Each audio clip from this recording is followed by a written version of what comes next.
ይኸውልህ ይሄ እንባ ብቻ አይደለም። ይሄ እንባ ብቻ አይደለም። ዋንጫ ማንበብ ሆነ ማየት ብቻ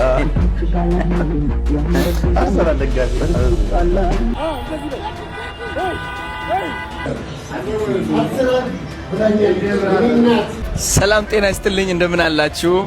I'm with KSI my brother. How you doing KSI? ኑሮ ከበደን ልጆቻችንን መመገብ አቃተን በሚል የደሞዝ ማሻሻያ የጠየቁ የኢቢሲ ሰራተኞች ሌላ ተልእኮ አላችሁ በሚል ከስራ መባረርና ከባድ ክስ ገጠማቸው። ሰላም እንዴት ናችሁ? አማን ነው። ክብሩ ይስፋ እናትና የልጁ ለካ ሌላ ጉድም አለ ቤተሰብ። ሰላም ጤና ይስጥልኝ። እንዴት አደራችሁ? እንዴት ዋላችሁ? እንዴት አመሻችሁ? አምላክ በቅዱስ እግዚአብሔር ስሙ ዛሬም ዘወትር የተመሰገነና የተወደሰ ይሁን። የአርሰናል ደጋፊዎች እንኳን ደስ ያላችሁ ብያለሁኝ። ከ22 ዓመት ቆይታ በኋላ ዋንጫውን አንስተዋል። ዛሬ እነሱን እንኳን ደስ አላችሁ ልልና ወቅታዊ ነገሮቻችንን ለማየት ነው የመጣሁትኝ። ታዲያ አንድ ነብይ ተንብዮ ነበረ፣ ዘንድሮ አርሰናል ዋንጫ አይበላም ብሏል። ከዛ በተጨማሪ አርቲስቶቹና አንዳንድ ጉዳይ ከዚህ ጋር ሪሌትድ የሆኑ ነገሮችን ለማቅረብ ሞክራለሁ። ለማንኛውም ሼር አድርጉት። ታዲያ ከነብዩ ነው የምንጀምረው። ነብዩ ምን አላትሉኝም? የአርሰናል ደጋፊዎች ይሄን ዓመት ተስፋ ቁረጡ። እሱንም አይቻለሁ። ተስፋ ቁረጡ እና ዲስ ይር ተስፋ ቁረጡ። ቢኮዝ ፊተኞች ኋላኞች ፊት ሲሆን አይቻለሁ።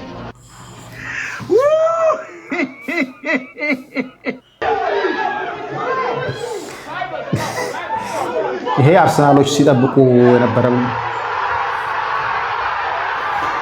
በነገራችን ላይ ኡጋንዳ ላይ አልተኛም።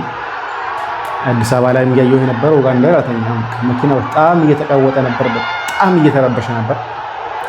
ብዙ ጊዜ አርሰናል ሰው ዋንጫ እንዳይበላ የሚፈልገው ለዚህ ይመስለኛል።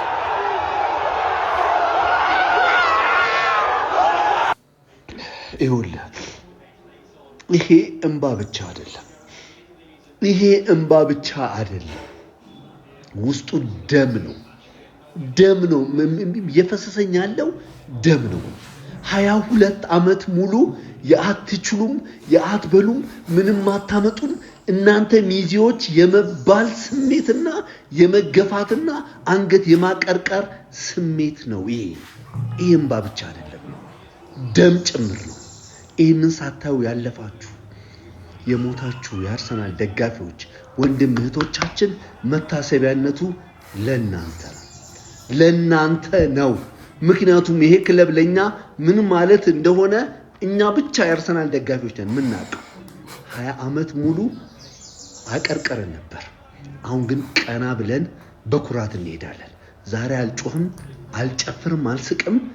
እሁድ የኔ ቀን እሁድ ነው። ዛሬ መታሰቢያነቱ በህይወት ለሌላችሁ ለአርሰናል ደጋፊዎች ብቻ ይሁንልኝ። ከነገ ጀምሮ የአርሰናል ደጋፊ የሆንክ በሙሉ ይህንን ማሊያ በኩራት ለብሰ በየአደባባዩ ላይ ውጣልኝ። ከዛ እሁድ በደንብ ሰለብሬት እናደርጋለን። ይሄ እንባ አይደለም፣ የመገፋትና አንገት የመድፋት የማቀርቀር ውጤት ነው። ደም ነው ይሄ። የአርሰናል ደጋፊዎች የአርሰናል ዋንጫ መብላት መታሰቢያነቱ ዛሬ ከጎናችን ለሌለው ለአርቲስት ሃጫሉ ይሁን እያሉ ይገኛሉ። ለመሆኑ ሃጫሉና አርሰናል በዚህ ልክ ምን አገናኛቸው? በሆነ ወቅት ጋዜጠኛ ሃጫሉን የማን ደጋፊ ነህ ብሎ ይጠይቀዋል። ሃጫሉም ከውጪ አርሰናል ይለዋል። ጋዜጠኛውም እየሳቀ የአርሰናል ደጋፊዎች ታሳዝኑኛላችሁ ሲለው ሃጫሉ እንዴት ብሎም ይጠይቀዋል። ጋዜጠኛውም የለማ ዋንጫ የለም ረጅም ጊዜ ሲለው ሃጫሉ በዚህ ጊዜ የአርሰናል ደጋፊዎች ልብ ውስጥ የሚገባን ቃል ተናገረ። ተስፋ ነው፣ በቃ ተስፋ ባይኖር ዋንጫ ያጓጓም ነበር ሲልም መልሶለታል። ዛሬ በህይወት ቢኖር ኖሮ በደስታ ከጮኸት ካበዱ ካነቡ ከነዚህ መካከል የትኛውን ስሜቱን ያንጸባርቅ ነበረ? ወይ ኳስ ወዳጅ ወደጋፊ ብቻ አርሰናል እንዴት ነው አቋሙ? አይጠየቅም። ዋንጫ ለማየት ብቻ አርሰናል ደጋፊ ታዘዙኛላችሁ። እንዴት የለማ ዋንጫ ጎረኝ ጊዜ ተስፋ ነው። ተስፋ ባይኖር ኖሮ ዋንጫ ያጓጓም ነበር። እንግዲህ ሄኖክ ድንቁ እየተናገረው ለዚህ ነው ብለዋል። ይሄ ብቻ አይደለም። በናሽ ላይ ሌላኛው አርቲስት ቦሌ በጣም ሲቀወጥ እንዳደረ ነው የሰማሁት። በነገራችን ላይ ሲረበሽ ነበር ብለዋል።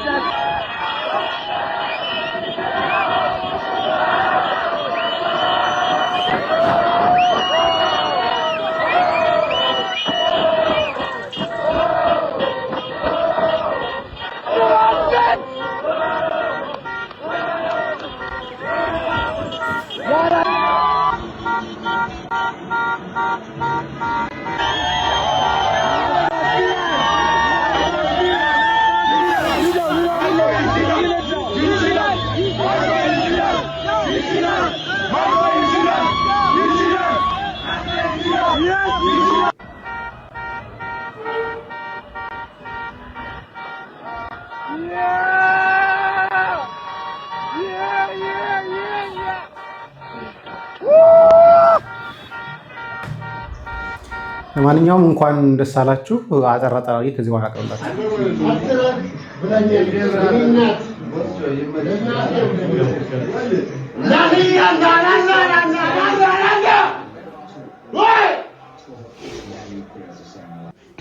ይኸውልህ ይሄ እንባ ብቻ አይደለም። ይሄ እንባ ብቻ አይደለም። ውስጡ ደም ነው። ደም ነው የፈሰሰኝ ያለው ደም ነው። 22 ዓመት ሙሉ የአትችሉም የአትበሉም ምንም አታመጡም እናንተ ሚዜዎች የመባል ስሜትና የመገፋትና አንገት የማቀርቀር ስሜት ነው። ይሄ ሆነ ተከናወነ። 22 ዓመት ለፍተናል።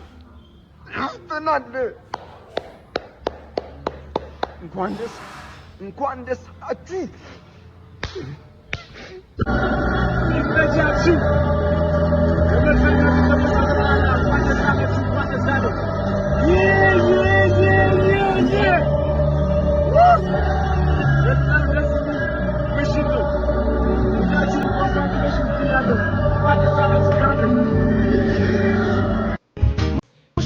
ያው ቀልድ ነው።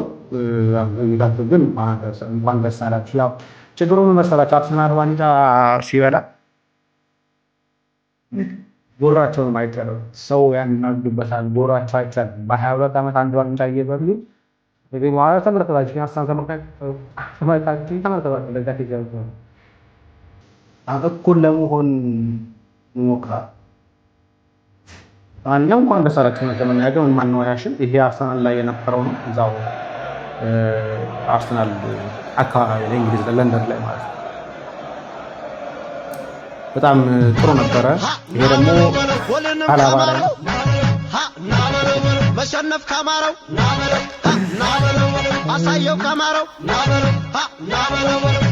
ሃይ በለው በለው ሃይ በለው በለው ሃይ በለው በለው ለማንኛውም እንኳን ደስ አላችሁ። ስለዚህ ወደ ሌሎች ወቅታዊ ጉዳዮቻችን እንምጣ።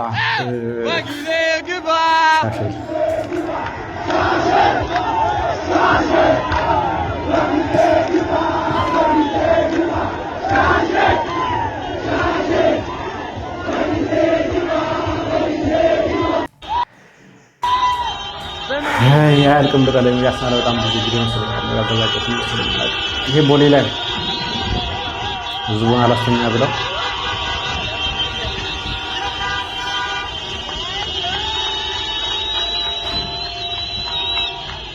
ሰላም ጤና ይስጥልኝ እንደምን አላችሁ?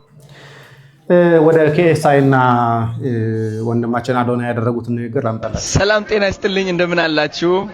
I'm with KSI, my brother. How you doing, KSI? Bro, I'm fantastic. I'm over the moon, man. All my football teams are winning, so I'm feeling good. In 22 years. In 22 years, bro. We win the league. Yeah. We're going crazy, bro. God damn. Are you excited? Of course, bro. We've waited so long for this. I feel you, man. So, okay, when are you going to come to Ethiopia? So I'm going to Africa, I believe, in August. Okay. I don't know if I'm going to Ethiopia, but change my mind. Listen. Ethiopia is the land of origin. Okay. Literally the beginning of human being. Do you know that? Are you aware of that? I have no idea. Literally the beginning of human beings. Ooh. So if you're coming to Africa, then doesn't that mean that you should come to the land of origin? Oh, of course, it makes sense. So that means the August one, the first one is going to be Ethiopia. Okay, I don't know if the first one has to be Nigeria. Yeah, they're gonna be mad. They're gonna be mad. Okay, sorry, Nigerian. But I apologize. How about the second one? Second one, we'll see. We'll see what makes sense. Okay, but can I be your host if you decide to come to Ethiopia? You'll see based on delay. Yeah, it's gonna be great. We'll make some content. Yeah? Yeah. I'm excited, man. ኑሮ ይህን ይመስላል እንግዲህ ከኢሳያ መምጣት እድል ይኖረዋል። አዶናይ እያሳመነ ነው። አዶናይ ከኛው ወንድማችን ጋር ጋዜጠኛው ጋርም ጭምር ሚዲያ ዜና የሚያቀርበው ጋርም ጭምር ከዲላን ፔጅ ጋርም ቀጥሮ ኖሮት ነው ሄደው እሱ ኔክስት ዊክ እንደሚመጣ ተናግሯል። መልካም ነው። ኢትዮጵያን ለማስተዋወቅ አሁን ብዙ የሚዲያ ኢንፍሉዌንሰሮች እያስፈለጉ ስለሆነ ያየን ጭምር ነው ያለ ነው። ወደዚህ እናድርገው። ሌላኛው እንግዲህ አሁን ከደስታ ወደ ሀዘን ጉዳዮቻችን ነው የምንገባው። ኢቢኤስ ምንድነው? ኢቢኤስ ማለት ይባል ኢቢሲ ሰራተኞች ቸግሯቸው ደሞዝ ያስፈልገናል ጨምሩልን ያሉ ሰራተኞችን አባሯቸዋል። ኑሮ ከበደን ልጆቻችንን መመገብ አቃተን በሚል የደሞዝ ማሻሻያ የጠየቁ የኢቢሲ ሰራተኞች ሌላ ተልእኮ አላችሁ በሚል ከስራ መባረርና ከባድ ክስ ገጠማቸው። ሰራተኞቹ ያጋጠማቸውን አስከፊ የኑሮ ጫና በሰላማዊ መንገድ ለማስረዳት ወደ ዋና ስራ አስፈጻሚው አቶ ቢኒያም ሄሮ ቢያቀኑም ያልጠበቁት የስራ ስንብት የገጠማቸው ሲሆን ከ60 በላይ የሚሆኑት ደግሞ ከባድ ማስጠንቀቂያ ተሰጥቷቸዋል። ኮርፖሬሽኑ ባወጣው ይፋዊ ደብዳቤ ላይ ሰራተኞቹ ያልታወቀ ድብቅ አጀንዳና ሌላ ተልእኮ በመያዝ በስራ አካባቢ ሁከትና ብጥብጥ ለመፍጠር ተንቀሳቅሰዋል በሚል ከባድ እርምጃ ወስዶባቸዋል። ይህ የኑሮ ዋስትናን የመጠየቅ ሰላማዊ ጥያቄ ሀገር የማፍረስ ሌላ ዓላማ አላችሁ ተብሎ መፈረጁና ጥያቄያቸው ውድቅ ተደርጎ ለስራ ስንብትና ቅጣት መዳረጋቸው ከፍተኛ ቅሬታን ፈጥሯል። ሐሳባችሁን በኮሜንት አጋሩኝ። ፎሎ በማድረግ ቤተሰብ ሁኑ።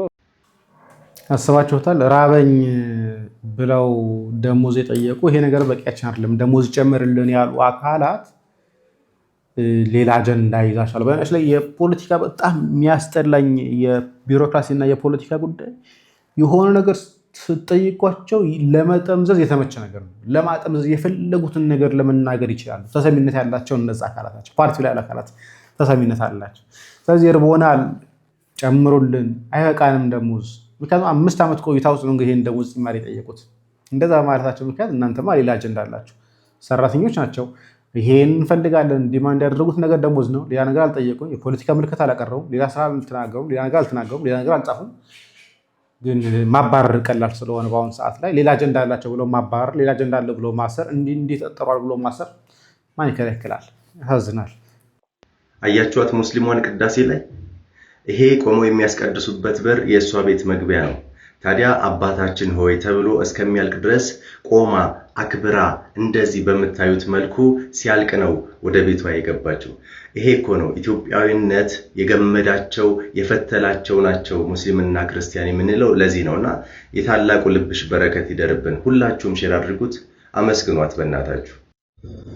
በህልም ያላህናቸዋለሁ ላለው ልጅ ላለው ኡስታዝ እንድታደርሱለት። ለመሆኑ እንደው እንዴት ነኝ አለ እንደው ጤናው እንደና ነው? ልብሱስ እንደው ምን አይነት ልብስ ለብሶ መጣ? ሸምተ ሰማይ ሀገር የመጣው ፈጣሪያችሁ መሸም እንዲሁ አይመጣም። እንደው ወርቅ ለብሶ ነው የሚመጣው። እንዴት ታየው? እንዴት ነው ኑሮ ውድነቱ በሰማይ ሀገር አለ እንደው የለም አለ። አንተ ጋር እየተመላለሰ ነው ኑሮ በውድነት ህዝቡን የሚቀጠቅጠው። አየየየየየ ለመሆኑ ምን አወራ? እባክህ አትደብቅ፣ ንገረን። መነገር አለበት። የታባቱን ነው እሱ እኛን በኑሮ ውድነት እንዲያደርገ እንዴትኛው አምላክ ነው የመጣው? እባክህ ግን አንተ የነገረህ የታቦቱ ነው ለሌሊት የሚወርደው ነው ያ የሚሮጠው ነው ተጥና አንተ ጋር ይሮሯጥ እያደረ ነው። እኛ ጋር እኮ ዝክ ኑሮ ውድነት እንደዚህ እንደው አረገረገረገረገ አድርሱለት። ለመሆኑ ሸሃደተኝ ይዘህ ወደ አላህ እንድትመለስ ጥሪ ያደርግልሃለሁ። እኔ ወንድምህ ነኝ። ወደ አኺራ ተመለስ። መሪያችሁ ዳዊት ወደ አኺራ ተመለስ ተብሏል፣ አይመለስም። ሌላኛው ጉዳይ ደግሞ የፕሮቴስታንቶቹ ጉዳይ ነው። ፕሮቴስታንቶቹ አሁን ቃለ ሕይወትን መሰረተ ክርስቶስም የውግስ ደብዳቤ ያወጡ ስለሆነ ደግሞ በብሔር ከፍለውታል። አንተ የኦሮሞ ፕሮቴስታንት ነህ ወይስ የደቡብ ፕሮቴስታንት መባባል ጀምረዋል። አሁን የሚያስከፍተው በነገራችን ላይ እነዚህ መሪያችሁ ዳዊት የኦሮሞ መካነ ኢየሱስ ነው ወይስ የኢትዮጵያ መካነ ኢየሱስ ነው ብሎ ጠየቀኝ። አለው የኦሮሞ መካነ ኢየሱስ ነው የኢትዮጵያ መካነ ኢየሱስ የሚባል ብሎ ማለት እዛም ደግሞ ገብታው ይበትነዋል። ሁለት የደቡቡ ነህ ሁለተኛ ከሲዳማ ቆም ካንተ ከኛ ጋር ተውንም ይላል። አትጠራጠሩ፣ ምክንያቱም እንደነኛ አይነት መርዘኛ ሰዎች ናቸው ያሉት። እዚህ መጥተው ሲናገሩ ፊት ለፊት ላይ እንደዚህ እንደምታያቸው በቃ አንድ በታቸው ቁጥም ያለ ነው የሚመስሉት። እንዲህ አይነት እኔ ነውራም አላየውም። አስመሳይ ኢዮስያስ ኢዮኤል ከነ ወንድም ከናቲ ጭምር ነግሬያችሁ ነበረ። አብረን አገልግለን ነበር ወንድሞቼ ብዬ አቅርቤ እኔው ቤት በዓለም ዙሪያ ስምህ የተዋወቀው እኔ ነኝ ያስተዋወቅኩ።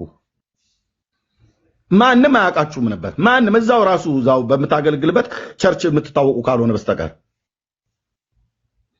ቴሌግራም ላይ ኤርሚያስ ቤት አትግቡ ይላል እሱና ግብረ አበሮቹ። እኔን ደግሞ በውስጥ ደውሎ ደግሞ መጥቶ ሁሉም ሰው ተዋሃደ ይለኛል። እህትየው ሜርሲ እንዲህ አይነት ነገር ነው ይኸውልሽ የነበረው። ዛሬ እግዚአብሔር እጄ ላይ ነው የጣላቸው። ቀጥ ያለሽን መልከታ ቴንክ ዩ እግዚአብሔር ጌታዬ ጻድቅ ነበር ሲገልጥልኝ። አየህ ቁጭ ብላችሁ ስትዶልቱ ነበር ከማያምኑ ሰዎች ጋር ቁጭ ብላችሁ። አዎ ኢዮስያስ ወንድምህ ራሱ ናቲ ከኦርቶዶክሳን አገልጋዮች ጋር ይነጋገር የለ። እውነቱን ልንገርህ ፍርጥ አድርጌ ትዶልታላችሁ አይደል ቁጭ ብላችሁ።